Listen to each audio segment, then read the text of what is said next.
तो फाइनली दोस्तों the bad guys series का जो नया सेक्शन है वो हमें बहुत जल्द देखने को मिलने वाला है नेटफ्लिक्स की तरफ से। जी हाँ दोस्तों, ये एक एनिमेटेड सीरीज़ है। बैड गाइज के जो मूवी है उसी पर बेस हमें ये सीरीज़ देखने को मिल रही है। तो इसी का नया सेक्शन हमें देखने को मिल रहा है इसी सप्ताह नेटफ्लिक्स की तरफ से। तो आज हम इसी पर बात करेंगे। तो आप हमारे इस चैनल पर नए हो तो चैनल को सब्सक्राइब कर दे। आगे मैं इसकी और इन्फॉर्मेशन आपको बताता हूँ। The bad guys the series, जिसे पहले सीजन में the bad guys breaking in के नाम से जाना जाता था, एक अमेरिकी एनिमेटेड टेलीविजन सीरीज है जो 2032 की फिल्म द बैड गाइज पर आधारित है, जो कि इसी नाम की ग्राफिक नॉवेल सीरीज पर आधारित है। इससे पहले आए दो टेलीविजन स्पेशल की तरह ये सीरीज मूल फिल्म की प्रीक्वल के रूप में काम करती है। गोडेरे, अजेइग्बे, सेबालोस, डायमेंटोपोलोस और लो सभी शॉर्ट फिल्मों से अपनी भूमिकाएं दोहराते हैं। फिल्मों के मूल कलाकारों में से कोई भी वापस नहीं आता है। ये सीरीज 6 नवंबर 2025 को नेटफ्लिक्स के माध्यम से रिलीज हुई थी। इसका दूसरा सीजन 2 अप्रैल 2026 को प्रीमियर हुआ था। कथानक अपने सफल आपराधिक करियर से बहुत पहले ये बदमाश सिर्फ महत्वाकांक्षी अपराधी थे जो सबसे बड़ी डकैतियों को अंजाम देकर अपना नाम कमाना चाहते थे, ताकि वे अन्य कुख्यात आपराधिक गिरोहों से ऊपर हो सकें। हालांकि उनकी शातिर चालें ही उनके पतन का कारण बनी। आवाज कलाकार मुख्य माइकल गोडेरे ने मिस्टर वुल्फ की भूमिका निभाई। इजेकील अजेइग्बे मिस्टर शार्क के रूप में, राउल सेबालोस ने मिस्टर पिरान्हा की भूमिका निभाई। मिस्टर स्नेक के रूप में क्रिस डायमेंटोपोलस, मैलोरी लो, मिस टेरेंटुला के रूप में, पुनरावर्ती जहरा फजल टिफनी फ्ललफिट के रूप में और टिफनी फ्ललफिट senior, Maria Bamford Peppy Sweet Potts के रूप में, पैटन ऑसवाल्ड श्री विगल्सवर्थ के रूप में। कीथ सिल्वरस्टीन ने गैरी, चार्ल्स और केविन की भूमिका निभाई। किम्बर्ली ब्रुक्स ऐश और थालिया के रूप में, लीसा गिलरॉय रिक्की टैलन के रूप में, विंसेंट टोंग स्कली फ्लेम बोनी के रूप में, बैरन वॉन टस्किंगटन के रूप में, इयान जेम्स कॉर्लेट सरपेंटिना के रूप में, केट मलग्रेव जेसन अलेक्जेंडर डीबी कॉगर के रूप में, चीहून के रूप में मिकाइला डाइट्स जेफ के रूप में, टॉम टेलरसन चेरी ओटरी बेवर्ली के रूप में। जेस डैरो ने टानिया रिपर की भूमिका निभाई। एपिसोड श्रृंखला का अवलोकन। श्रृंखला का अवलोकन मौसम। एपिसोड मूल रूप से जारी किया गया 9 से नवंबर 2025, 2 अप्रैल 2026। इस अनुभाग के कथानक सारांशों में सुधार की आवश्यकता है, कृपया इसमें सहयोग करें। संबंधित चर्चा वार्ता पृष्ठ पर मिल सकती है। नवंबर 2025, जाने कि इस संदेश को कब और कैसे हटाया जाए। Season 1 breaking in 2025। नहीं, कुल मिलाकर नहीं। सीजन में शीर्षक निर्देशक द्वारा लिखित। मूल रिलीज तिथि 1-1। बुरी शुरुआत ब्रेट हालन कैथरीन नोल्फी 6 नवंबर 2025। बदमाश लोग कई तरह की दुर्लभ लेकिन कीमती चीजें चुराकर अपना नाम बनाने के लिए संघर्ष करते हैं। 2-2 मीठी मीठी चोरी केविन पीटी कायल वाइट 6 नवंबर 2025। सबसे घटिया 10 लोगों की सूची में शामिल होने के लिए टीम ने एक कैंडी बनाने वाली दरियाई घोड़े की व्यापारी महिला की कैंडी फैक्ट्री से उसकी रेसिपी बुक चुराने का फैसला किया। 3-3 कोई खबर न होना बुरी खबर है। इमैनुअल डेलिजियानिस बेन ग्लास 6 नवंबर 2025। अंततः पहचान मिलने के बाद समूह का साक्षात्कार टिफनी फ्लफिट द्वारा लिया जाता है, लेकिन गंभीरता से लिए जाने की वुल्फ की बेताबी इसमें बाधा डालती है। 4-4 इसका मतलब है काम। पीट जैकब्स कैथरीन नोल्फी 6 नवंबर 2025। जब पिरान्हा दूसरों की गंदगी साफ करते करते थक जाता है तो वो अपने दोस्तों को उनके छिपने की जगह साफ करने के लिए एक काम सौंप देता है। 5-5 the Webs the Wigglesworth and the wardrobe Pete Jacobs Elizabeth चुन 6 नवंबर 2025। एक असफल डकैती के दौरान वेब्स के भागने के प्रयास में नाकाम रहने के बाद दल में बने रहने की उसकी हताशा उसे एक विशेषज्ञ भागने वाले कलाकार की मदद मांगने के लिए मजबूर करती है, जो एक मुफ्तखोर निकलता है। चोरी की जिंदगी बहुत कठिन होती है। केविन पीटी कायल वाइट 6 नवंबर 2025। जब स्नेक एंटी एजिंग क्रीम के संपर्क में आने के बाद एक युवा सर्प में बदल जाता है तो टीम इसका इस्तेमाल एक धनी बैरन बुल को धोखा देने के लिए करती है, उसे स्नेक को अपने पास रखने के लिए लुभाती है। लूटपाट Emmanuel Deligiannis TJ Sullivan Ben Glass 6 नवंबर 2025 बदमाश लोग चोरों के एक कुलीन समूह नाइट आउल से एक कीमती गहना चुराने में कामयाब हो जाते हैं, लेकिन सोशल मीडिया पर दिखावा करने और उनकी कार का पेट्रोल खत्म हो जाने के कारण बदमाशों का एक समूह उनके पीछे पड़ जाता है। घर वही है जहां चोरी हुई है। पीट जैकब्स, शेन लिंच। 6 नवंबर 2025 टीम स्नेक का पीछा करते हुए उसके बचपन के घर तक पहुंचती है, जहां उसकी मां एक कुख्यात अपराधी है जो गिरोहों को नीचा समझती है। वे स्नेक की बचपन की सबसे प्यारी चीज, उसकी गेंद चुराने की कोशिश करते हैं ताकि उसे गलत साबित कर सके। 9 अपराध पर अपराध। केविन पीटी एलिजाबेथ चुन 6 नवंबर 2025 वुल्फ के पुराने गुरु ने अपनी वसीयत उसे भेजी है, जिसमें उन जगहों के बारे में कई सुराग दिए गए हैं जहां उन्होंने अपनी सबसे बड़ी उपलब्धि को छिपा रखा है। सीजन 2 2026 नहीं, कुल मिलाकर नहीं। सीजन में शीर्षक निर्देशक द्वारा लिखित मूल रिलीज तिथि 10/1 डेड हीस्ट ओवर। पीट जैकब्स, बेन ग्लास 2 अप्रैल 2026 बदमाश लोग पिछली रात की चोरी के बारे में कुछ भी याद न होने के साथ जागते हैं और पिरान्हा गायब है। उन्हें अपने दोस्त को ढूंढने के लिए अपने कदमों के निशान पर वापस लौटना होगा। 11/2 the contest. Kevin Peaty, Shane Lynch 2 अप्रैल 2026 वेब्स ने बाकी बदमाशों के लिए एक प्रतियोगिता आयोजित की है, जिसमें उन्हें 12 घंटे तक कोई अपराध किए बिना रहना होगा। 12/3 प्राकृतिक चोरी। इमैनुअल डेलीगियानिस, एलिजाबेथ चुन 2 अप्रैल 2026 टीम ने गलती से वुल्फ के प्रागैतिहासिक पूर्वज को अनफ्रीज कर दिया, जिसे इतिहास का पहला चोर माना जाता है। 13/4 बुरी शादी के लिए एक अच्छा दिन। पीट जैकब्स, टॉम यांग 2 अप्रैल 2026 जब स्नेक को पता चलता है कि उसकी मां की शादी मिस्टर विगल्सवर्थ से होने वाली है, तो वो और उसकी टीम उन दोनों को अलग करने की साजिश रचते हैं। 14/5 मीमेंटर मोरी। केविन पीटी, बेन ग्लास 2 अप्रैल 2026 वुल्फ का मृत समझा जा रहा गुरु अंततः बदमाशों के सामने प्रकट होता है और उन्हें अपनी नवीनतम डकैती में भाग लेने के लिए आमंत्रित करता है। 15/6 दोहरे खतरे। इमैनुअल डेलीजियानिस, शेन लिंच 2 अप्रैल 2026 पिरान्हा टीम के गेटअवे ड्राइवर बनकर थक जाता है, इसलिए वो उनकी नवीनतम डकैती में दखल देता है। इस बीच बदमाश लोग 3 नाकाबिल नकलची अपराधियों से निपटते हैं। 16/7 मैं वेब्स। पीट जैकब्स, एलिजाबेथ चुन 2 अप्रैल 2026 वेब्स अपनी कार में एक कृत्रिम बुद्धिमत्ता स्थापित करता है ताकि वो उनके भागने वाले ड्राइवर की जगह ले सके, लेकिन जब वो बहुत बुद्धिमान हो जाती है तो ये उल्टा पड़ जाता है। 17/8 बुरे अभिनेता।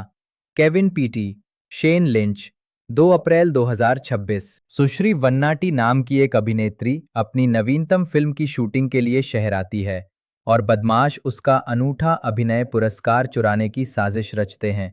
लेकिन चीजें तब बिगड़ जाती हैं जब पता चलता है कि शार्क टी का एक पूर्व प्रतिद्वंद्वी है और अपने अभिनय करियर को बर्बाद करने के लिए उससे बदला लेना चाहता है। Fear the reaper. Emmanuel Deligiannis, Ben Glass 2 अप्रैल 2026 द रिपर नाम का एक सतर्कतावादी आता है और बदमाशों के अपराध के सिलसिले को तोड़ देता है, इसलिए समूह बदला लेने के लिए शहर के अन्य आपराधिक गिरोहों के साथ मिलकर काम करता है। फियर द रिपर भाग 2। पीट जैकब्स, कैटलिन मेयर्स 2 अप्रैल 2026 पिछले एपिसोड के बाद द रिपर बुरे लोगों और उनके साथी अपराधियों को पकड़कर कैद करने में कामयाब हो जाती है और अब उन्हें भागने और अपराध से लड़ने के उसके चरमपंथी तरीके को खत्म करने का रास्ता खोजना होगा। पियरे पेरीफेल एक फ्रांसीसी फिल्म निर्माता और एनिमेटर हैं। वे ड्रीमवर्क्स एनिमेशन में अपने काम के लिए सबसे ज्यादा जाने जाते हैं, जिसमें लघु फिल्म बिल्बी 2018 और feature film the bad guys 2022 और इसकी अगली कड़ी द बैड गाइज 2 2025 का निर्देशन शामिल है। प्रारंभिक जीवन और शिक्षा। पेरीफेल का जन्म लियोन, फ्रांस में हुआ था। एनिमेशन के प्रति उनका जुनून हाई स्कूल में शुरू हुआ। इकोले एमिल कोहल कला विद्यालय में अपने तीसरे वर्ष में उन्होंने गॉबलिन्स लिकोल डे लिमेज में आवेदन किया और उन्हें स्वीकार कर लिया गया। 2004 में पेरीफेल ने लघु छात्र फिल्म ए स्वेल प्लान बनाई और सहपाठियों जेवियर रामोनेड, जून फ्रेडरिक वॉयलेट और रेमी ज़ारौर के साथ दूसरी लघु फिल्म फेस्टिवल क्वालिटी पर सहयोग किया।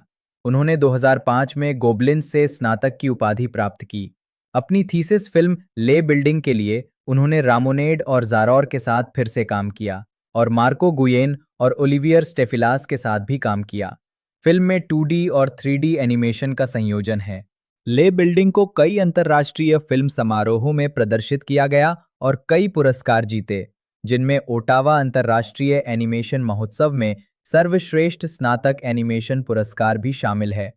आजीविका पेरीफेल के करियर की शुरुआती फिल्मों में Curious George, Nocturna, Go West, a Lucky Luke adventure और द इल्यूजनिस्ट शामिल हैं। गोबलिन से स्नातक होने के उसी वर्ष पेरीफेल ने फ्रांसीसी लघु फिल्म इमागो में एक पर्यवेक्षक एनिमेटर के रूप में काम किया, जिसका निर्देशन सेड्रिक बाबौचे ने किया था। इमागो ने पेरीफेल को रामोनेट के साथ फिर से काम करने का अवसर प्रदान किया। पेरीफेल 2008 में संयुक्त राज्य अमेरिका चले गए और ड्रीमवर्क्स एनिमेशन में 2D लघु film secrets of the furious 5 पर चरित्र एनिमेशन करके अपने करियर की शुरुआत की, जिसके लिए उन्होंने एनी अवार्ड जीता। इसके बाद पेरीफेल CGI में चले गए और लगभग 2 महीने तक मॉन्स्टर्स वर्सेस एलियंस पर काम किया। फिर वे श्रेक फॉरएवर आफ्टर से जुड़ गए। उन्होंने कुंफू पांडा 2 में कुछ दृश्यों के साथ 2D एनिमेशन में वापसी की। उस फिल्म में उन्होंने लॉर्ड शेन चरित्र के लिए मुख्य एनिमेटर के रूप में भी काम किया। पेरीफेल ने कहा है कि वे के प्रभारी थे, भले ही उनके पास एनिमेटर्स की कोई टीम नहीं थी। पेरीफेल को आधिकारिक तौर पर राइज ऑफ द गार्डियंस पर पर्यवेक्षक एनिमेटर के रूप में पदोन्नत किया गया था, जो नॉर्थ चरित्र के लिए जिम्मेदार टीम का नेतृत्व कर रहे थे। कुंफू पांडा 2 और राइज ऑफ द गार्डियंस दोनों ने पेरीफेल को एनी अवार्ड नामांकन दिलाया। इसके बाद पेरीफेल को कई फिल्मों के एनिमेशन प्रमुख के रूप में नियुक्त किया गया, जिनमें मंकीज ऑफ मुंबई और लारिकिन्स शामिल हैं, जो विभिन्न कारणों से कभी रिलीज नहीं हो पाईं। नवंबर 2017 में ये घोषणा की गई कि पेरीफेल लिरॉन टोपाज और जेपी सेंस के साथ मिलकर एक अनाम लघु फिल्म बना रही है। इस फिल्म का चयन ड्रीमवर्क्स शॉर्ट्स कार्यक्रम के माध्यम से हुआ, जिसकी स्थापना क्रिस टेफारिया ने जनवरी 2017 में ड्रीमवर्क्स एनिमेशन फिल्म ग्रुप के अध्यक्ष बनने के बाद की थी। बिल्बी का प्रदर्शन 2018 के NEC अंतर्राष्ट्रीय एनिमेटेड फिल्म महोत्सव के समापन समारोह में हुआ। इसे कई फिल्म समारोहों में प्रदर्शित किया गया और सिग्राफ 2018 में जूरी चॉइस अवार्ड जीता। पेरीफेल ने मूल एरॉन ब्लेबी स्कोलैस्टिक पुस्तक श्रृंखला द बैड गाइज के एनिमेटेड फीचर फिल्म रूपांतरण का निर्देशन करके फीचर फिल्म निर्देशन में अपना पदार्पण किया। ये फिल्म 22 अप्रैल 2022 को संयुक्त राज्य अमेरिका में सिनेमाघरों में रिलीज हुई थी। उन्होंने द बैड गाइज के सीक्वल का निर्देशन करने के लिए वापसी की, जो 1 अगस्त 2025 को अमेरिका में सिनेमाघरों में रिलीज हुई थी। फिल्मोग्राफी विशेष रूप से प्रदर्शित चलचित्र निदेशक the bad guys 2022। The bad guys ऑस्ट्रेलियाई लेखक और पूर्व अभिनेता एरन ब्लेबी द्वारा लिखित बच्चों के लिए सचित्र उपन्यास श्रृंखला है। ये द बैड गाइज नामक मानव रूपी जानवरों के एक गिरोह के इर्द गिर्द घूमती है समाज की उनके प्रति अपराधी वाली धारणा को बदलने के लिए अच्छे कर्म करने का प्रयास करता है। ड्रीमवर्क्स एनिमेशन ने एक एनिमेटेड फीचर फिल्म रूपांतरण बनाने के लिए श्रृंखला के अधिकार हासिल कर लिए, जो 22 अप्रैल 2022 को संयुक्त राज्य अमेरिका में रिलीज हुई थी। दूसरी फिल्म 1 अगस्त 2025 को अमेरिका में रिलीज हुई। इसने एक मीडिया फ्रेंचाइजी को भी जन्म दिया है, जिसमें मुख्य फिल्मों के बीच रिलीज हुई नेटफ्लिक्स एक्सक्लूसिव प्रीक्वल की एक श्रृंखला शामिल है। पात्रों मिस्टर मो वुल्फ, एक भूरे रंग का भेड़िया, और गुड गाइस क्लब, जिसे शैडो स्क्वाड जी के नाम से भी जाना जाता है, का नेता, जो खलनायक के रूप में देखे जाने से तंग आ चुका है। वो अपने दोस्तों को अच्छे काम करने और अपनी प्रतिष्ठा को साफ करने के लिए भर्ती करता है, लेकिन उसकी नेक मंशा के बावजूद उसका उत्साह अक्सर उनके मिशनों की विफलता का कारण बनता है। श्री सेड्रिक स्नेक, एक पूर्वी भूरा सांप जो टीम की गुप्त रणनीति पर काम करता है, वह स्वार्थी है और अक्सर गुड गाइस क्लब के लक्ष्यों से भटक जाता है। पुस्तक के दूसरे भाग में उस पर एक अलौकिक शक्ति का कब्जा हो जाता है और वह सांपों का अंधकारमय स्वामी के नाम से जानी जाने वाली विरोधी शक्ति बन जाता है। मिस्टर पेपे पिरान्हा, एक बोलीवियाई लाल पेट वाली पिरान्हा मछली जो टीम की ताकत का स्रोत है। उसका छोटा कद उसके स्वभाव के बिल्कुल विपरीत है, क्योंकि उसका स्वभाव बहुत गुस्सैल है। उसका परिवार माफिया जैसा गिरोह चलाता है, जिसका मुखिया उसका पिता है। मिस्टर लू शार्क, एक विशाल सफेद शार्क जो भेस बदलने में माहिर है। अपने बड़े आकार और डरावने रूप के बावजूद वह आमतौर पर समूह में सबसे शांत स्वभाव का होता है। पहले तो वह मिस्टर स्टीवी को मकड़ी के डर, एराक्नोफोबिया के कारण नापसंद करता था, लेकिन बाद में उसने इसे स्वीकार कर लिया। मिस्टर स्टीवी टैरेंटुला, मिस टैरेंटुला, एक तेज जबान वाला रेडनी टैरेंटुला और माहिर हैकर, जिसे लेक्स के नाम से भी जाना जाता है। अक्सर जिव भाषा में बात करने वाला ये व्यक्ति कपड़े पहनना पसंद नहीं करता, जिससे बाकी टीम भ्रमित हो जाती है। फिल्मों और बाद में ड्रीम वर्क्स फ्रेंचाइजी में इस किरदार को महिला बना दिया गया और उसका उपनाम लेग्स से बदलकर वेब्स कर दिया गया। माध्यमिक doctor Rupert marmalade, professor Rupert marmalade. चतुर्थ, एक पागल गिनी पिग वैज्ञानिक जो दुनिया पर कब्जा करना चाहता है और जिसे प्यारा कहलाना बिल्कुल पसंद नहीं है। किताब श्रृंखला में बुरे लोग उसके मुर्गी फार्म को लूटने के बाद उसे ढूंढ निकालते हैं और बाद में पता चलता है कि वो एक एलियन है। फिल्म में वो एक गिनी पिग और प्रसिद्ध जीनियस है जो कथित तौर पर युद्धों को रोकता है, भूखों को खाना खिलाता है और अनगिनत पांडा को बचाता है। वो बुरे लोगों को एक परोपकारी के रूप में सुधारने का जिम्मा लेता है, लेकिन गुप्त रूप से उनका इस्तेमाल अपनी आपराधिक साजिश को छिपाने के लिए करता है। दूसरे गिनी पिगों को अपने दिमाग पर नियंत्रण करके उनसे अपने दान की रकम चुराना। ड्रेड ओवरलॉर्ड स्प्लार्गोन, बाद की पुस्तकों का मुख्य खलनायक। वो एक दुष्ट कनखजूरे के आकार का दानव है जो ब्रह्मांड पर विजय प्राप्त करना चाहता है। स्प्लार्गोन की प्रमुख रणनीति पात्रों को बुरी शक्तियां प्रदान करना है ताकि वे उसके अधीन कार्य कर सकें। अंडरलॉर्ड्स, ये ड्रेड ओवरलॉर्ड्स स्प्लार्गोन के सेवक थे, जिन्हें अंततः the serpent and the beast में शुद्ध किया गया था। Mister snake, mister shark, agent Hogwild, agent Kitty Cat और एजेंट फॉक्स कुछ समय के लिए अंडरलॉर्ड्स के सदस्य थे। अंडरलॉर्ड शार्ड डिकी, एक चेनसॉ राक्षस और स्प्लार्गोन के सेवकों में से एक, जो तेज धार वाले ब्लेड और टूटे हुए कांच से भरे ब्रह्मांड पर राज करता है। बाद में पता चलता है कि वह डिकी नाम का एक छोटा चम्मच है जिसने स्प्लार्गोन से मदद मांगी थी, जिससे उसे अन्य अंडरलॉर्ड्स के समान शक्तियां प्राप्त हुईं। अंडरलॉर्ड ओनसाय, एक विशालकाय मधुमक्खी और अंडरलॉर्ड्स की सदस्य। उसका पूरा नाम क्वीन बी ओनसाय है और वो एक ऐसे ब्रह्मांड पर राज करती है जो विशाल मधुमक्खियों से भरे छत्ते जैसा दिखता है। बाद में पता चलता है कि ओनसाय का असली रूप एक छोटी मधुमक्खी है। अंडरलॉर्ड डॉक्टर डेविड ड्रिलर्गर, अंडरलॉर्ड्स का एक सदस्य। वो एक अनधिकृत और अस्थिर सियार दंत चिकित्सक है जो दंत चिकित्सा पर आधारित ब्रह्मांड पर शासन करता है। बाद में पता चलता है कि उसका असली रूप एक साधारण सियार है। नर्सी, एक बड़ा मानव रूपी सड़ा हुआ दाढ़ का दांत जो ड्रिलर्ग के दंत सहायक के रूप में काम करता है। अंडरलॉर्ड एस्मेराल्डा घास्टली, बिच्छू के आकार के सिर वाली अंडरलॉर्ड्स की एक सदस्य। वो एक ऐसे ब्रह्मांड पर राज करती है जो जंगल जैसा दिखता है। घास्टली के बारे में ये भी कहा जाता है कि वो दुर्भाग्य, खराब मौसम, खराब मनोदशा और खराब बालों को लाती है। बाद में पता चलता है कि उसका असली रूप एक मानव रूपी हिरण है।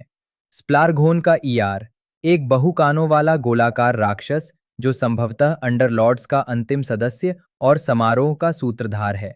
वो राक्षसी कृमि जैसे जीवों से आबाद एक अखाड़े जैसे आयाम पर शासन करता है। बाद में पता चलता है कि स्प्लार्गोन के ईआर का असली रूप एक मानव लड़का है। अन्य एजेंट एलन फॉक्स डायने फॉक्सिंगटन, एक लोमड़ी जिसे छोटी उम्र में ही उसकी प्रजाति के कारण शिकार बनाया गया और नफरत का सामना करना पड़ा।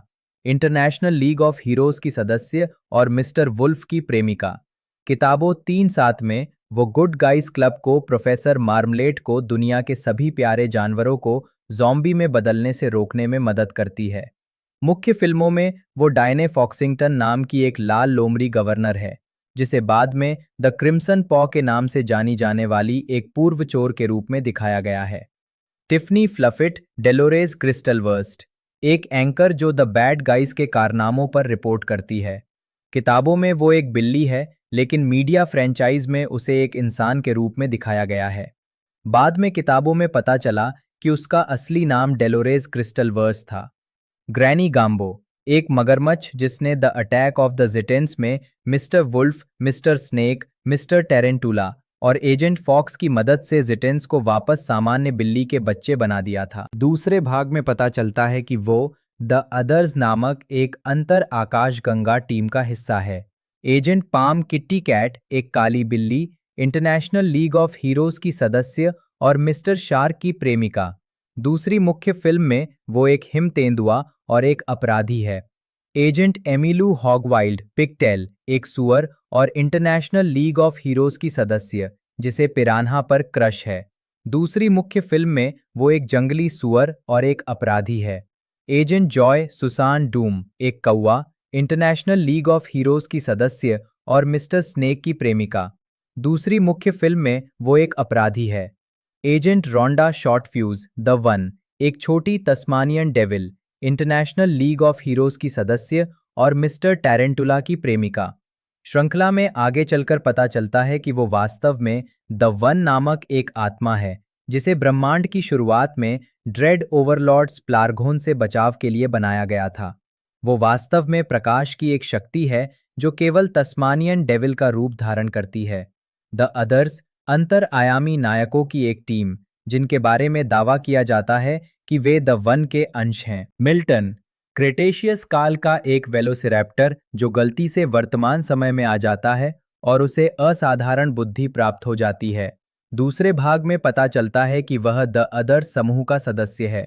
एबे, एक चमगादड़ जो द अदर्स समूह का सदस्य है और कभी झूठ नहीं बोलता। जी, एक छिपकली जो द अदर्स समूह की सदस्य है। पापा हेक्टर पिराना, मिस्टर पिराना के पिता। बक थंडर्स, एक बैल जो B team, agent Doom, mister Tarantula, Milton, papa Piranha और नेथन को द अदर्स को खोजने में मदद करता है। बाद में पता चलता है कि बक थंडर्स ड्रेड ओवरलॉर्ड स्प्लार्गोन का जासूस है। श्री विंसेंट वुल्फ, मो वुल्फ श्री वुल्फ के पिता। विंसेंट के दुर्व्यवहार के कारण ही मो ने अपराध की दुनिया में कदम रखा। उपन्यास the bad guys, episode 1, 2015। The bad guys, episode 2, mission unpluckable, 2015। The bad guys, episode 3, the furball strikes back, 2016। The bad guys, episode 4, Zittens का हमला, 2016। The bad guys, episode 5, intergalactic gas, 2017। The bad guys, episode 6, alien बनाम bad guys, 2017। The bad guys, episode 7, do you think he saw us, 2018। The bad guys, episode 8, super bad, 2018। The bad guys, episode 9, the big bad wolf, 2019।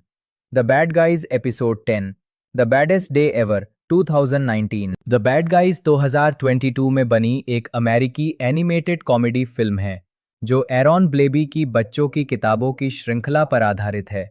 DreamWorks animation द्वारा निर्मित इस film का निर्देशन Pierre पेरिफेल ने अपने निर्देशन की शुरुआत में किया है। इसकी पटकथा एटन कोहेन ने लिखी है और इसमें Sam Rockwell, Marc Maron, Awkwafina, Craig Robinson, Anthony Ramos, Richard Ayoade, Zazie Beetz, Alex Borstein और लिली सिंह ने अपनी आवाज़ें दी हैं।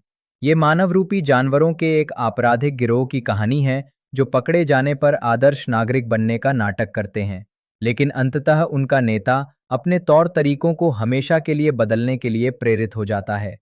फिल्म पर काम मार्च 2018 में शुरू हुआ, जिसमें कोहेन ने पटकथा लिखी। किरदारों और विषयों को पल्प फिक्शन, 1994, ओशंस फिल्म त्रयी, लूपिन 3 और शर्लक हाउंड जैसी विभिन्न क्राइम फिल्मों और एनिमे श्रृंखलाओं से प्रेरणा मिली, जबकि फिल्म की एनिमेशन शैली स्पाइडरमैन इनटू द स्पाइडर-वर्स 2018 से प्रेरित थी। प्रोडक्शन ड्रीमवर्क्स एनिमेशन के ग्लेंडेल परिसर में शुरू हुआ और कुछ अतिरिक्त प्रोडक्शन सामग्री जेलीफिश पिक्चर्स से उधार ली गई, जबकि कोविड-19 महामारी के कारण वॉइस एक्टिंग दूरस्थ रूप से की गई। द बैड गाइज फिल्म 22 अप्रैल 2022 को यूनिवर्सल पिक्चर्स द्वारा संयुक्त राज्य अमेरिका में रिलीज हुई थी। इसे समीक्षकों से सकारात्मक समीक्षा मिली और इसने $251 मिलियन की कमाई की। इसका सीक्वल द बैड गाइज 2 2025 में रिलीज हुआ। इसने एक मीडिया फ्रेंचाइज को भी जन्म दिया है। मुख्य फिल्मों के बीच नेटफ्लिक्स पर विशेष रूप से रिलीज होने वाली प्रीक्वल फिल्मों की एक श्रृंखला भी उपलब्ध है। कथानक लॉस एंजलिस में, जहां मनुष्य और मानव रूपी जानवर सह अस्तित्व में हैं, मास्टर पॉकेटमार मिस्टर वुल्फ कुख्यात अपराधियों के गिरोह बैड गाइज का नेतृत्व करता है, जिसमें उसका सबसे अच्छा दोस्त और तिजोरी तोड़ने वाला मिस्टर स्नेक, विशेषज्ञ हैकर सुश्री टारेंटुला वेब्स, भेस बदलने का उस्ताद मिस्टर शार्क और मनमौजी मिस्टर पिरान्हा शामिल हैं। एक और दुस्साहसी डकैती और पुलिस पीछा करने के बाद गवर्नर डायने फॉक्सिंगटन ने गिरोह की जोखिम भरी हरकतों का सार्वजनिक रूप से मजाक उड़ाया। वुल्फ उन्हें गोल्डन डॉल्फिन पुरस्कार चुराने के लिए मना लेता है, जो कि एक उल्कापिंड के प्रभाव के बाद शहर के पुनर्निर्माण में मदद करने वाले परोपकारी प्रोफेसर रूपर्ट मार्मलेड चतुर्थ को दिया जाना था। पुरस्कार समारोह में घुसपैठ करते हुए वुल्फ अनजाने में एक बुजुर्ग महिला की मदद करने के बाद उपलब्धि का एहसास करता है, लेकिन उसकी उलझी हुई भावनाएं गिरोह के भागने में देरी करती हैं, जिसके परिणाम स्वरूप अंततः उनकी गिरफ्तारी हो जाती है। जेल से बचने और पुरस्कार वापस पाने के लिए वुल्फ डायने को मना लेता है कि मार्मलेड को बदमाशों के आपराधिक तौर तरीकों को सुधारने दिया जाए। मार्मलेड के गिरोह को सुधारने के प्रयास असफल रहते हैं, जिसका नतीजा एक शोध प्रयोगशाला से गिनी पिग्स को बचाने के विनाशकारी प्रयास के रूप में सामने आता है। डायने उन्हें डांटती है और लगभग प्रयोग रद्द कर देती है, लेकिन वुल्फ के प्रति सहानुभूति जताती है, जो समाज की अपेक्षाओं के अनुरूप व्यवहार करता है। वुल्फ खुद को एक पेड़ से बिल्ली को बचाते हुए पाता है, जिसका मार्मलेड वीडियो बना लेता है, और इससे गिरोह की सार्वजनिक छवि पूरी तरह बदल जाती है। लेकिन स्नेक को डर है कि वुल्फ उनकी योजना से भटक रहा है। मार्मलेड के चैरिटी गाला में गिरोह पुरस्कार चुराने के लिए एक और डकैती को अंजाम देता है। डायने से प्यार हो जाने के कारण वुल्फ ऐसा करने में असमर्थ रहता है और सुधर जाता है। हालांकि उल्कापिंड चोरी हो जाता है और गिरोह पर आरोप लग जाता है और उन्हें गिरफ्तार कर लिया जाता है। वहीं पश्चाताप से भरा वुल्फ डायने को गिरोह के उस ठिकाने का पता बता देता है जो चोरी के माल से भरा हुआ है। मार्मलेड गिरोह को बताता है कि उल्कापिंड उसने चुराया था और उन्हें फंसाने के लिए उसने ही सब कुछ किया था, जिसमें पुरस्कार समारोह में बूढ़ी औरत बनकर आना भी शामिल था। क्रोधित होकर वुल्फ मार्मलेड पर हमला करने की कोशिश करता है, लेकिन मार्मलेड सबके सामने वैन के दरवाजे खोल देता है, जिससे ऐसा लगता है कि उस पर बिना किसी उकसावे के हमला किया गया था। जेल में वुल्फ बताता है कि उसे विश्वास है कि एक बेहतर जीवन संभव है, जिसके कारण स्नेक से उसकी लड़ाई हो जाती है, जिसे पूरा यकीन है कि समाज उन्हें कभी स्वीकार नहीं करेगा। डायने गिरोह को बचाती है, जिसे वुल्फ क्रिम्सन पॉ के रूप में पहचानता है, जो एक पूर्व शातिर अपराधी है। वुल्फ डायने की मदद करने के लिए सहमत हो जाता है ताकि मार्मलेड उल्कापिंड का उपयोग सम्मोहन शक्ति स्रोत के रूप में न कर सके। लेकिन बाकी लोग अपने ठिकाने पर लौटते हैं तो पाते हैं कि उनका सारा सामान गायब है। स्नेक शार्क को अपना आखिरी पुश पॉप देकर दिलासा देता है, जिससे सभी को एहसास होता है कि वुल्फ बेहतर जीवन के बारे में सही था। लेकिन स्नेक गुस्से में आकर मार्मलेड से मिल जाता है। मार्मलेड उल्कापिंड का इस्तेमाल गिनी पिगों की एक सेना को नियंत्रित करने के लिए करता है, जिसे वो पूरे शहर में अपने दान कोष को लूटने के लिए भेजता है। डायने वुल्फ को बताती है कि जब उसने गोल्डन डॉल्फिन चुराने की कोशिश की तो उसे एहसास हुआ कि वो वैसी चालाक लोमड़ी नहीं थी जैसा समाज उसे समझता था, और उसने अपने आपराधिक रास्ते छोड़ दिए। उल्कापिंड को वापस चुराने की कोशिश में मार्मलेड और स्नेक उन्हें पकड़ लेते हैं। वेब्स, शार्क और पिरान्हा उन्हें बचाने के लिए आते हैं। वे उल्कापिंड को पुलिस को सौंपने के लिए दौड़ते हैं, लेकिन पहले स्नेक को वापस लाने का फैसला करते हैं। गिनी पिगों के झुंड द्वारा पीछा किए जाने पर वुल्फ को उल्कापिंड सौंपने के लिए मजबूर होना पड़ता है, जब मार्मलेड स्नेक को अपने हेलीकॉप्टर से बाहर फेंक देता है। दोनों में सुलह हो जाती है। पुलिस गिरोह का सामना करती है, जबकि मार्मलेड का माइंड कंट्रोल डिवाइस नष्ट हो जाता है।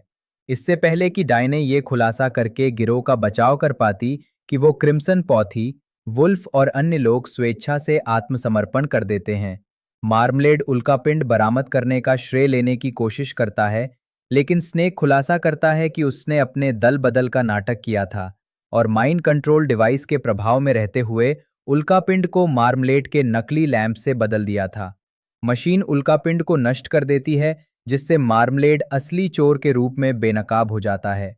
वहीं डायने से लिया गया हीरा उसकी जेब से गिर जाता है, जिससे अनजाने में वो खुद को क्रिम्सन पॉ के रूप में फंसा लेता है और गिरफ्तार हो जाता है। जब पुलिस बदमाशों को जेल ले जाती है, तो वुल्फ खुलासा करता है कि उसने स्नेक में अच्छाई साबित करने के लिए पुश पॉप छोड़ दिया था। सैम रॉकवेल ने मिस्टर वुल्फ का किरदार निभाया है, जो एक चतुर, आकर्षक, जेब कतरा भेड़िया है और द बैड गाइज गिरोह सरगना है। साथ ही गिरोह के भागने में मदद करने वाले ड्राइवर के रूप में भी काम करता है। मार्क मैरॉन मिस्टर स्नेक के रूप में एक चिड़चिड़ा, सन की तिजोरी तोड़ने वाला सांप और वुल्फ का दूसरा कमांडर, साथ ही उसका सबसे अच्छा दोस्त अवक्वाफीना मिस टेरेंटुला के किरदार में है, जो एक तेज तर्रार, व्यंग्यपूर्ण टेरेंटुला और माहिर हैकर हैं, जिन्हें वेब्स के नाम से भी जाना जाता है। क्रेग रॉबिन्सन ने मिस्टर शार्क का किरदार निभाया है, जो एक बचकाना, संवेदनशील, विशाल सफेद शार्क और भेस बदलने का उस्ताद है। एंथोनी रामोस ने मिस्टर पिरान्हा का किरदार निभाया है, जो एक गुस्सैल, बेकाबू पिरान्हा है और गिरोह का ताकतवर सदस्य है। रिचर्ड आयोडे ने प्रोफेसर रूपर्ट मार्मलेट चतुर्थ की भूमिका निभाई है, जो एक धनी, ब्रिटिश लहजे वाला, प्रयोग करने वाला परोपकारी और वैज्ञानिक है। वो वुल्फ के समूह को अच्छे कर्म करने के लिए मार्गदर्शन करता है, लेकिन गुप्त रूप से एक दुष्ट और लालची व्यक्ति है, जो अपने ही दान से चोरी करने का इरादा रखता है।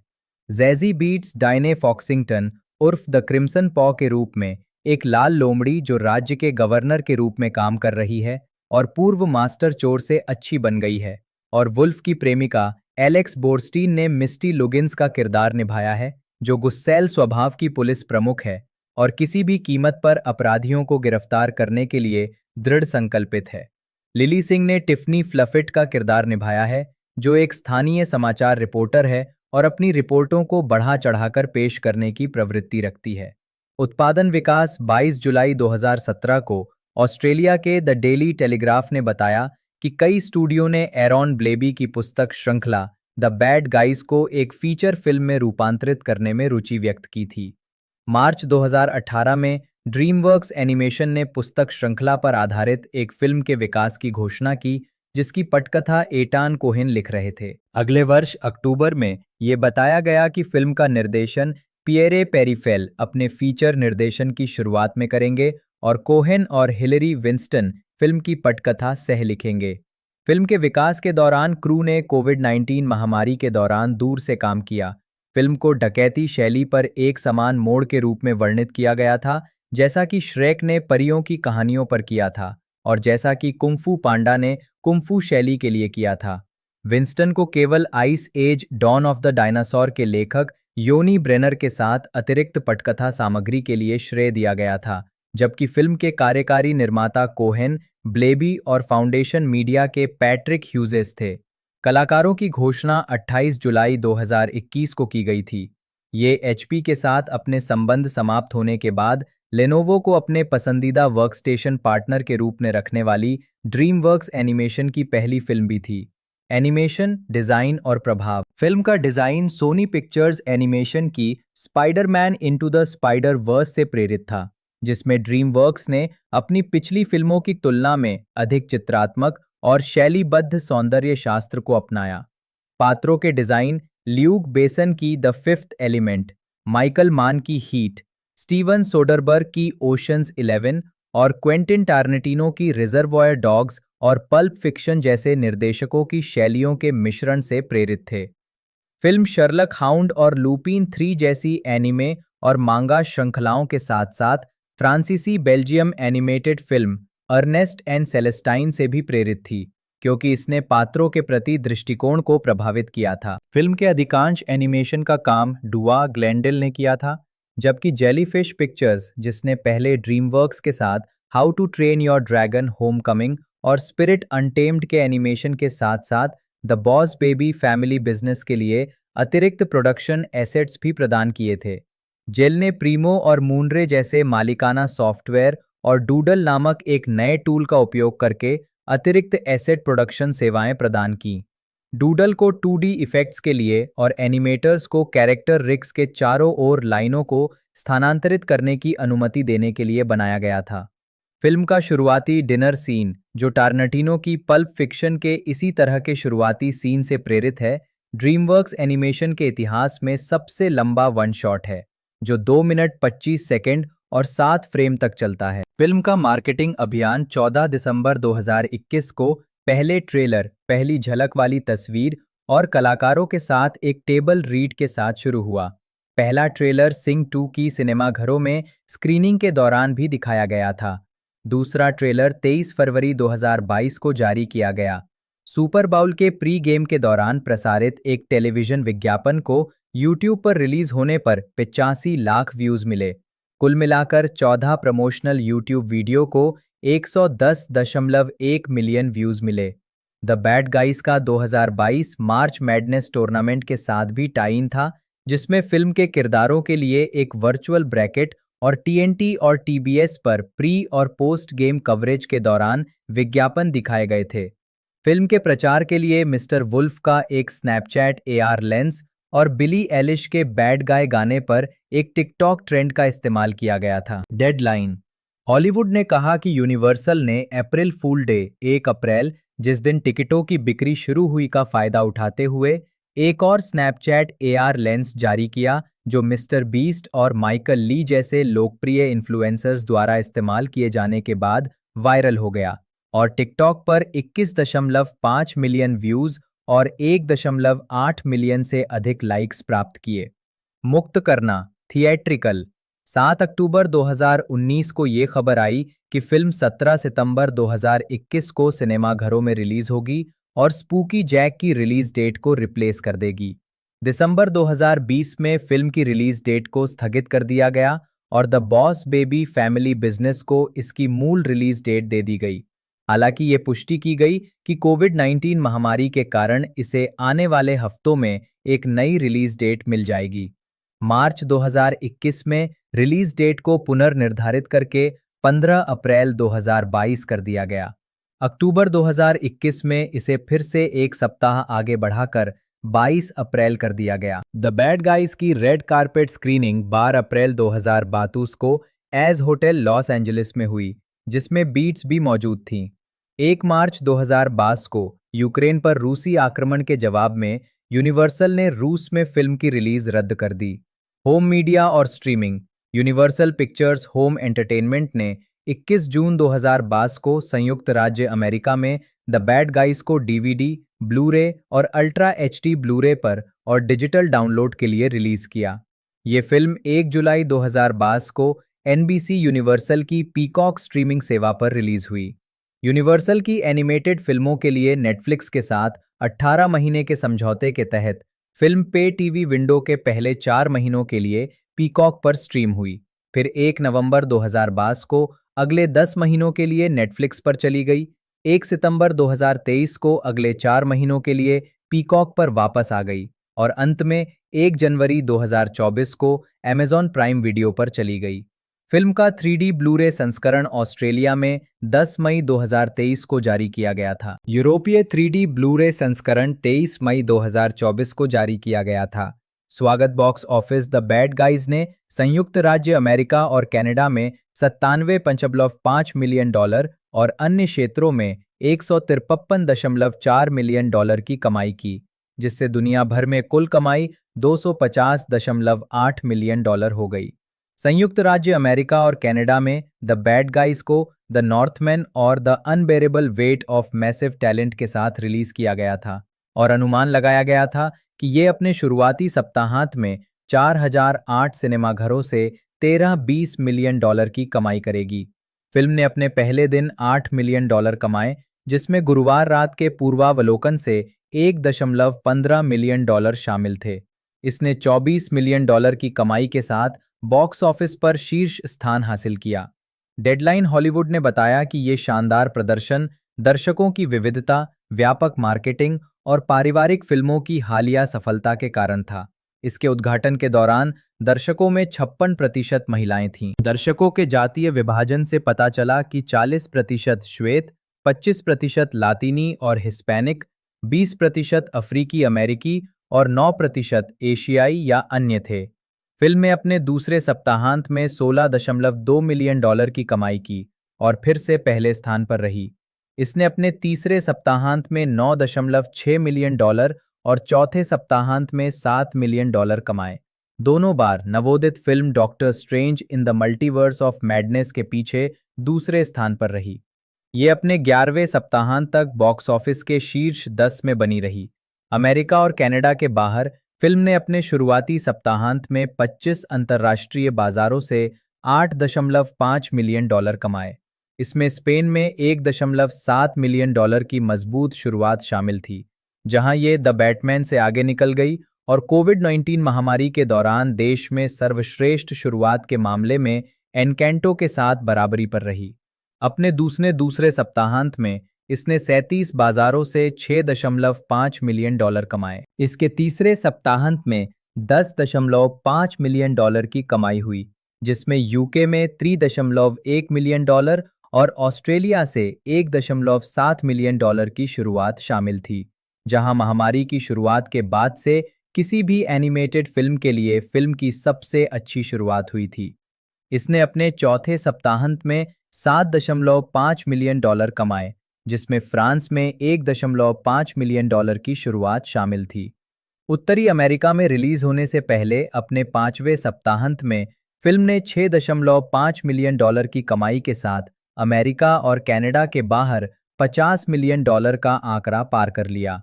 अपने छठे सप्ताहांत में फिल्म ने $5.9 मिलियन कमाए, जिसे डेडलाइन हॉलीवुड ने 29 अप्रैल को चीन में रिलीज होने से पहले शानदार 9% की गिरावट बताया। फिल्म ने अपने 7वें सप्ताहांत में $9 मिलियन जोड़े। इसमें चीन में $4.5 मिलियन की ओपनिंग शामिल थी, जहां इसे माओयान वेबसाइट पर दर्शकों से 9.1/10 की मजबूत रेटिंग मिली। फिल्म ने अगले सप्ताहांत में $7.2 मिलियन कमाए, जिसमें कोरिया में $1.93 मिलियन की शुरुआत शामिल थी। द बैड गाइज ने चीन में एनकेंटो की कमाई को भी पार कर लिया।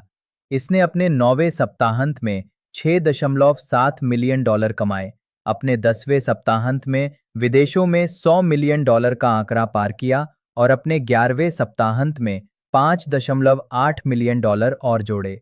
इसने अगले सप्ताहांत में $8.9 मिलियन कमाए, जो चीन में मोआना और टॉय स्टोरी 4 की कमाई से अधिक थी। अपने 13वें सप्ताहांत में इसने $3.5 मिलियन कमाए। महत्वपूर्ण प्रतिक्रिया समीक्षा संकलन वेबसाइट रॉटन टोमेटोज पर 172 समीक्षकों की समीक्षाओं में से 88% सकारात्मक हैं और औसत रेटिंग 6.9/10 है। वेबसाइट का मत है, तेज गति वाली, हास्यपूर्ण और रंगीन दृश्यों से भरपूर द बैड गाइज उन दर्शकों के लिए अच्छी खबर है जो पूरे परिवार के आनंद लेने के लिए विकल्प तलाश रहे हैं। मेटाक्रिटिक, जो भारत औसत का उपयोग करता है, ने 26 समीक्षकों के आधार पर फिल्म को 100 में से 64 अंक दिए, जो आमतौर पर अनुकूल समीक्षाओं को दर्शाता है। सिनेमा स्कोर द्वारा किए गए सर्वेक्षण में दर्शकों ने फिल्म को A+ से F के पैमाने पर औसतन A ग्रेड दिया, जबकि पोस्ट ट्रैक पर इसे औसतन 5 में से 4 सितारे मिले। वॉशिंगटन पोस्ट की क्रिस्टन पेज किर्बी ने 4 में से 3 स्टार दिए और निष्कर्ष निकाला, कहानी का नैतिक संदेश बहुत प्रभावशाली नहीं है, वैसे इसकी जरूरत भी नहीं है। हम सभी एनकेंटो नहीं हो सकते, फिर भी ये चतुर, देखने में आकर्षक और बेहद मजेदार है। यहाँ तक कि जब हास्य थोड़ा निम्न स्तर का होता है, तब भी ये कथात्मक अर्थ रखता है। पेट फूलने पर किया गया मजाक तब और भी मजेदार हो जाता है जब वो कथानक का अभिन्न अंग हो। द बैड गाइज इस बात को समझती है। वास्तव में द बैड गाइज कई चीजों को समझती है। ये ठीक से जानती है कि ये क्या है और जो ये करना चाहती है उसे बखूबी निभाती है। ये दिल को छूने वाली और हास्य से भरपूर एक डकैती फिल्म है और इसमें अपराध क्या है।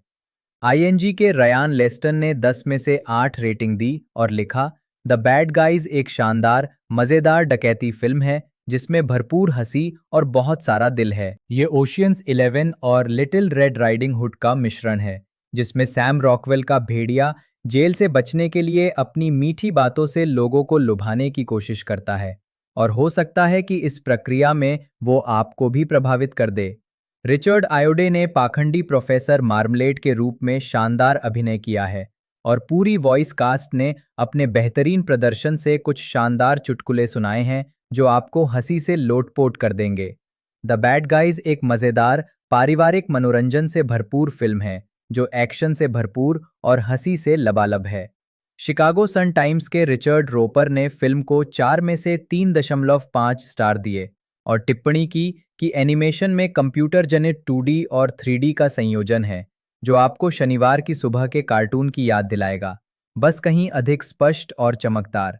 एनिमेशन में कुछ भी फोटो रियलिस्टिक नहीं है, ये शैलीबद्ध है और इसमें लॉस एंजलिस की हीस्ट मूवी की एक विशिष्ट परिभाषा है जिसमें आकाश इतना चमकीला है कि लगभग ओवर एक्सपोज्ड लगता है और फिर भी किसी तरह थोड़ा सा नॉयर वाइब पैदा करता है। ये शानदार दिखने वाली फिल्म है जिसमें बेहतरीन अभिनय, कुछ प्यारे संदेश और लगातार हंसी के पल हैं। कुछ बच्चों को पसंद आएंगे और उतने ही खास तौर पर दर्शकों में मौजूद बड़े बच्चों को ध्यान में रखकर बनाए गए हैं। द गार्जियन की वेंडी आइड ने 5 में से 3 स्टार दिए और कहा, रॉजर रैबिट की तरह इसकी गति क्लासिक लूनी ट्यून्स एनिमेशन की सन की उन्माद से प्रेरित है, लेकिन फिल्म में हीस्ट फिल्मों, विशेष रूप से ओशियंस श्रृंखला की झलक भी मिलती है। ये जानबूझकर बेतुकी है। भेस शायद ही कभी उस तरह की नकली नाक और मूंछ के संयोजन से अधिक विश्वसनीय होते हैं जो आपको किसी क्रैकर में मिल सकते हैं, लेकिन जहां मायने रखता है वहां विश्वसनीयता का एक अंश मौजूद है, सहज संवाद और पूरी तरह से विकसित मित्रता में। ये तीक्ष्ण, मूर्खतापूर्ण और अक्सर बहुत मजेदार है।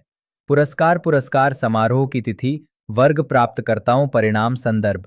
हार्टलैंड फिल्म महोत्सव 18 मार्च 2022। Truly moving picture award the bad guys जीत गया। Hollywood music in media awards 16 नवंबर 2022। सर्वश्रेष्ठ एनिमेटेड फिल्म का संगीत डैनियल पेम्बर्टन, मनोनीत। ब्लैक रील पुरस्कार 6 फरवरी 2023। उत्कृष्ट गायन प्रदर्शन जाजी बीट्स, मनोनीत। विजुअल इफेक्ट सोसाइटी पुरस्कार 15 फरवरी 2023। एक एनिमेटेड फीचर फिल्म में उत्कृष्ट प्रभाव Pierre Perifel, Damon Ross, Matt Baer और JP Sands, the bad guys के लिए, मनोनीत। हॉलीवुड क्रिटिक्स एसोसिएशन 24 फरवरी 2023। सर्वश्रेष्ठ animated film the bad guys, मनोनीत। एनी पुरस्कार 25 फरवरी 2023। एनिमेटेड फीचर फिल्म निर्माण में चरित्र एनिमेशन के लिए उत्कृष्ट उपलब्धि जॉर्ज कैपोटी, मनोनीत। मिन हांग, मनोनीत। एनिमेटेड फीचर फिल्म निर्माण में चरित्र डिजाइन के लिए उत्कृष्ट उपलब्धि टेलर क्राहेनबुल, जीत गया। एनिमेटेड फीचर फिल्म निर्माण में संगीत के लिए उत्कृष्ट उपलब्धि डैनियल पेम्बर्टन, मनोनीत। एनिमेटेड फीचर फिल्म निर्माण में प्रोडक्शन डिजाइन के लिए उत्कृष्ट उपलब्धि ल्यूक डेस्मार्चेलियर, फ्लोरियन मार्चिक्स, मनोनीत। सैटेलाइट पुरस्कार 3 मार्च 2023। सर्वश्रेष्ठ मोशन पिक्चर एनिमेटेड या mixed media the bad guys, मनोनीत। किड्स चॉइस पुरस्कार 4 मार्च 2023। पसंदीदा animated film the bad guys, मनोनीत। किसी एनिमेटेड फिल्म से मेरी पसंदीदा महिला आवाज एव्क्वाफिना टेरेंटुला के रूप में, मनोनीत। अमेरिकन सिनेमा एडिटर्स अवार्ड्स 5 मार्च 2023। सर्वश्रेष्ठ संपादित animated feature film the bad guys के लिए जॉन वेंजोन, मनोनीत। आर्टियोस पुरस्कार 9 मार्च 2023। एनिमेशन क्रिस्टी सोपर हिल्ट, मनोनीत। इस फिल्म को 2022 हार्टलैंड फिल्म फेस्टिवल में ट्रूली मूविंग पिक्चर अवार्ड से सम्मानित किया गया और हॉलीवुड क्रिटिक्स एसोसिएशन और सैटेलाइट अवार्ड्स में सर्वश्रेष्ठ एनिमेटेड फिल्म के लिए नामांकित किया गया। बीट्स को 2023 ब्लैक रील अवार्ड्स में उत्कृष्ट आवाज प्रदर्शन के लिए नामांकन मिला। फिल्म को 21वें विजुअल इफेक्ट्स सोसाइटी अवार्ड्स में एक एनिमेटेड फीचर में उत्कृष्ट दृश्य प्रभावों के लिए, पसंदीदा एनिमेटेड फिल्म के लिए किड्स चॉइस अवार्ड के लिए, साथ ही 2023 किड्स चॉइस अवार्ड्स में एक एनिमेटेड फिल्म से पसंदीदा महिला आवाज के लिए अक्वाफिना को नामांकन मिला और 5 एनी अवार्ड्स के लिए भी नामांकित किया गया, जिनमें से एक जीता। इस फिल्म को 38वें आर्टियोस पुरस्कारों में सर्वश्रेष्ठ संपादित एनिमेटेड फीचर फिल्म और कास्टिंग में उत्कृष्ट उपलब्धि के लिए नामांकित किया गया था। भविष्य मुख्य लेख द बैड गाइज फ्रेंचाइज।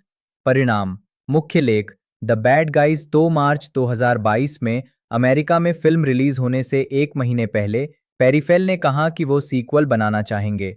2 साल बाद ड्रीमवर्क्स एनिमेशन ने आधिकारिक तौर पर सीक्वल की पुष्टि की और ये 1 अगस्त 2025 को अमेरिका में रिलीज हुई। पेरीफेल ने निर्देशन की कमान संभाली और जेपी सैंस, जिन्होंने पिछली फिल्म में कैरेक्टर एनिमेशन के प्रमुख के रूप में काम किया था, ने सह निर्देशन किया, जिसमें कलाकारों ने अपनी भूमिकाएं दोहराईं। 13 जुलाई 2024 को ये घोषणा की गई कि नताशा लियोन को सीक्वल में कास्ट किया गया है। 21 नवंबर 2024 को एक ट्रेलर जारी किया गया, जिसमें पुराने कलाकार और नए वॉइस एक्टर शामिल थे। टेलीविजन विशेष मुख्य लेख the bad guys a very bad holiday और the bad guys haunted heist film के किरदारों से प्रेरित एक हॉलिडे स्पेशल का निर्माण ड्रीमवर्क्स एनिमेशन टेलीविजन द्वारा किया गया था। इसका निर्देशन fast and furious spy racers के ब्रेट हालैंड ने किया था और कार्यकारी निर्माता हालैंड और कैथरीन नॉल्फी थे, जिन्होंने एबॉमिनेबल एंड द इनविजिबल सिटी और स्पिरिट राइडिंग फ्री का निर्माण किया था। हॉलिडे स्पेशल, जिसका शीर्षक the bad guys a very bad holiday था, 30 नवंबर 2023 को नेटफ्लिक्स पर प्रसारित हुआ। फिल्म के किसी भी कलाकार ने अपनी भूमिकाएं नहीं दोहराईं। ये स्पेशल फिल्म की घटनाओं से पहले घटित होता है और इसमें मुख्य किरदार बैड गाइज क्रिसमस के अप्रत्याशित रूप से रद्द होने के बाद अनिच्छा से लॉस एंजलिस में छुट्टियों का उल्लास बहाल करते हैं। एक और प्रीक्वल और Halloween special the bad guys haunted heist 3 अक्टूबर 2024 को रिलीज हुआ, जिसमें अ वेरी बैड हॉलिडे के मुख्य कलाकारों ने अपनी भूमिकाएं दोहराईं। टेलीविजन श्रृंखला मुख्य लेख the bad guys the series 8 अक्टूबर 2025 को the bad guys the series नामक एक प्रीक्वल सीरीज की घोषणा की गई और 6 नवंबर को नेटफ्लिक्स पर इसका प्रीमियर हुआ, जिसमें हॉलिडे प्रीक्वल के मुख्य कलाकारों ने अपनी भूमिकाएं दोहराईं। फिल्म के किरदारों से प्रेरित इस सीरीज का निर्माण ड्रीमवर्क्स एनिमेशन टेलीविजन ने किया था। अन्य मीडिया मुख्य लेख DreamWorks all star kart racing Mister Wolf Rockwell की जगह माइकल गोडेरे द्वारा आवाज दी गई और फॉक्सिंगटन बीट्स की जगह ब्राइस चार्ल्स द्वारा आवाज दी गई 2023 के crossover kart racing video game DreamWorks all star kart racing में खेलने योग्य पात्र हैं। गोडेरे ने बाद के नेटफ्लिक्स प्रीक्वल में भी मिस्टर वुल्फ के रूप में अपनी भूमिका दोहराई और द बैड गाइज 2 में एक बैंक मैनेजर को आवाज देने की एक छोटी भूमिका निभाई। आरोन ब्लेबी, जन्म 1 जनवरी 1974, बच्चों की किताबों के एक ऑस्ट्रेलियाई लेखक और पूर्व अभिनेता हैं। वह 3 सबसे ज्यादा बिकने वाली बच्चों की श्रृंखलाओं के रचयिता हैं। पिग द पग, एक चित्र पुस्तक श्रृंखला जो पिग नाम के एक बदतमीज, स्वार्थी और दुष्ट स्वभाव वाले छोटे कुत्ते के बारे में है। द बैड गाइज, जूनियर पाठकों के लिए द न्यूयॉर्क टाइम्स की number 1 best selling graphic novel श्रृंखला जो डरावने दिखने वाले जानवरों के एक गिरोह के बारे में है जो अपनी बुरी प्रतिष्ठा को बदलने की कोशिश कर रहे हैं। और थेल्मा द यूनिकॉर्न, एक दूसरी चित्र पुस्तक श्रृंखला जो एक साधारण से छोटे टट्टू के बारे में है जो यूनिकॉर्न होने का नाटक करता है। दिसंबर 2022 तक ब्लेबी की लगभग 3.5 करोड़ किताबें छप चुकी थीं और उनकी किताबें न्यूयॉर्क टाइम्स की बेस्टसेलर सूची में 120 सप्ताह से अधिक समय तक रहीं। उनकी किताब द बैड गाइज पहली बार 3 जुलाई 2019 को सूची में पहले स्थान पर पहुंची थी। 22 अप्रैल 2022 को ड्रीमवर्क्स एनिमेशन द्वारा निर्मित फिल्म द बैड गाइज का एनिमेटेड रूपांतरण, जिसमें Sam Rockwell, Awkwafina, Marc Maron, Craig Robinson और एंथनी रामोस ने अभिनय किया है, संयुक्त राज्य अमेरिका में प्रीमियर हुआ। ब्लेबी ने पैट्रिक ह्यूजेस और एटान कोहेन के साथ फिल्म के कार्यकारी निर्माता के रूप में काम किया। फिल्म ने अमेरिकी बॉक्स ऑफिस पर नंबर 1 स्थान हासिल किया और 2022 की 5वीं सबसे अधिक कमाई करने वाली एनिमेटेड फिल्म बनी, जिसने विश्व स्तर पर $250 मिलियन कमाए। इसके बाद 2025 में इसका सीक्वल आया, जिसमें उपर्युक्त कलाकारों ने पहली फिल्म की अपनी भूमिकाओं को दोहराया। सीक्वल ने अमेरिकी बॉक्स ऑफिस पर नंबर 2 स्थान हासिल किया और विश्व स्तर पर $240 मिलियन की कमाई की। मई 2019 में यह घोषणा की गई कि नेटफ्लिक्स थेल्मा द यूनिकॉर्न का एक म्यूजिकल फिल्म रूपांतरण बना रहा है, जिसमें ब्लेबी एक बार फिर कार्यकारी निर्माता के रूप में काम करेंगे। ये फिल्म 2024 में नेटफ्लिक्स पर रिलीज हुई। 2005 तक ब्लेबी एक अभिनेता भी थे। अभिनय के क्षेत्र में वे संभवतः 2 टेलीविजन ड्रामा कॉमेडी में अपनी मुख्य भूमिकाओं के लिए सबसे अच्छी तरह से जाने जाते हैं। 1994 की द डैम्नेशन ऑफ हार्वे मैक्यू, जिसके लिए उन्होंने ऑस्ट्रेलियाई फिल्म संस्थान पुरस्कार जीता, और 2003 की क्रैश बर्न 2005 में प्रदर्शन से संन्यास लेने से पहले। निजी जीवन। ब्लेबी का जन्म 1 जनवरी 1974 को बेंडिगो, ऑस्ट्रेलिया में हुआ था। उन्होंने अप्रैल 2000 में अभिनेत्री और स्पीच पैथोलॉजिस्ट क्रिस्टी हटन से शादी की। उनके 2 बेटे हैं। ब्लेबी अलाना और मैडलिन फाउंडेशन का समर्थन करती हैं, जो बच्चों को हिंसा से बचाने के लिए काम करती है। आजीविका अभिनय। ब्लेबी ने 1990 और 2000 के दशक में विभिन्न टेलीविजन और फिल्म भूमिकाओं में अभिनय किया और कई नाट्य प्रस्तुतियों में भाग लिया। मुख्य भूमिका में अभिनय के लिए 1994 में मिले पुरस्कार के अलावा ऑस्ट्रेलियाई फिल्म संस्थान ने उन्हें 2000 में स्टिंगर्स श्रृंखला में अतिथि भूमिका के लिए भी नामांकित किया था। कला। 2000 के दशक के मध्य से ब्लेबी ने अभिनय से अपना ध्यान हटाकर पेंटिंग की ओर मोड़ दिया और 2004 और 2006 के बीच ऑस्ट्रेलिया भर में 6 अलग-अलग एकल प्रदर्शनियां आयोजित की। किताबें। इनमें से पहली पुस्तक पर्ल बार्ली और चार्ली पार्सली जुलाई 2007 में प्रकाशित हुई थी। 2008 में इस पुस्तक को children's book council of Australia द्वारा परिषद की प्रारंभिक बाल्यावस्था श्रेणी में पुरस्कार मिला। ये पुस्तक CBCA के क्रिचटन पुरस्कार, नए चित्रकारों को दिया जाने वाला NSW प्रीमियर साहित्य पुरस्कार, पेट्रिसिया राइटसन पुरस्कार और चिल्ड्रंस पीस लिटरेचर पुरस्कार के लिए भी चयनित हुई थी। 2008 में इस पुस्तक को स्मिथसोनियन इंस्टीट्यूशन की उल्लेखनीय पुस्तकों की सूची में भी शामिल किया गया था।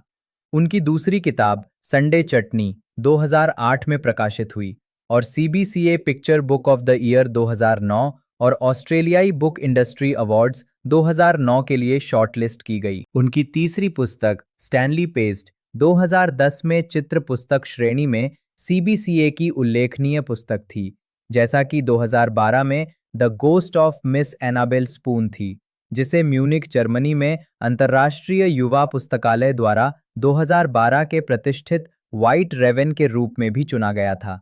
The ghost of Miss Annabel Spoon ने 2013 के न्यू साउथ वेल्स प्रीमियर साहित्यिक पुरस्कारों में पेट्रिसिया राइटसन पुरस्कार और 2013 का बाल शांति साहित्य पुरस्कार भी जीता। 2014 की शुरुआत में निक केव ने स्टोरी बॉक्स लाइब्रेरी वेबसाइट के लिए रिकॉर्डिंग हेतु the ghost of Miss Annabel Spoon का चयन किया। उनकी 5वीं किताब द ड्रेडफुल फ्लफ ने 2013 में ऑस्ट्रेलियाई प्रकाशक संघ द्वारा वर्ष का सर्वश्रेष्ठ डिजाइन किया गया बच्चों का कवर जीता, जिसके साथ ही उनकी समीक्षकों द्वारा प्रशंसित 6ठी पुस्तक नोआ ड्रेरी भी जारी हुई। इसके बाद वयस्कों के लिए एक सचित्र पुस्तक प्रकाशित हुई जिसका शीर्षक था बच्चे चूसते नहीं हैं। ये भावी पिताओं के लिए एक मार्गदर्शिका थी। ब्लेबी की 7वीं बच्चों की किताब द ब्रदर्स क्विबल, जो भाई बहनों की प्रतिद्वंदिता से संबंधित है, को 2015 की राष्ट्रीय एक साथ कहानी सुनाने वाली पुस्तक के रूप में चुना गया था और 27 मई 2015 को 500,000 से अधिक बच्चों द्वारा इसे पढ़ा गया था। पिग द पग, थेल्मा द यूनिकॉर्न और पिराना केले नहीं खाते 2014 में ब्लेबे ने स्कॉलेस्टिक ऑस्ट्रेलिया के साथ 3 पुस्तकों का अनुबंध किया, जिसकी शुरुआत पिग द पग से हुई। ये एक हास्यप्रद चित्र पुस्तक है जिसमें एक बदतमीज, स्वार्थी और दुष्ट स्वभाव वाले कुत्ते पग की कहानी है, जो हमेशा अपने प्रतिद्वंद्वी साथी, मिलनसार, विनम्र और अच्छे दिल वाले ट्रेवर डैक्शन से बहस करता है और यहाँ तक कि लड़ता भी है। ये पुस्तक ऑस्ट्रेलिया में तुरंत लोकप्रिय हो गई और तब से इसका कई भाषाओं में अनुवाद किया गया है और दुनिया भर में प्रकाशित हुई है। इससे पिग श्रृंखला की कई पुस्तकें निकली, जिनमें pig the fibber 2015, pig the winner 2016, pig the elf 2016, pig the star 2017, pig the grub 2018, pig the tourist 2019, pig the slob blob 2032, pig the monster 2021 और अंतिम भाग पिग द रेबेल 2022 शामिल हैं। बात कर ले इसकी रिलीजिंग डेट के बारे में तो 2 अप्रैल 2026 इसकी रिलीजिंग डेट है, यानी ये रिलीज एक तरह से जब तक ये वीडियो आउट होगी जब तक ये रिलीज़ हो चुकी है और आप इसे देख पाओगे इनके OTT प्लेटफॉर्म पर। बाकी मैंने इसकी सारी कुछ इन्फॉर्मेशन आपको बता दी है। वीडियो आपको अच्छी लगी तो लाइक कीजिएगा। मिलते हैं दोस्तों अगले वीडियो में।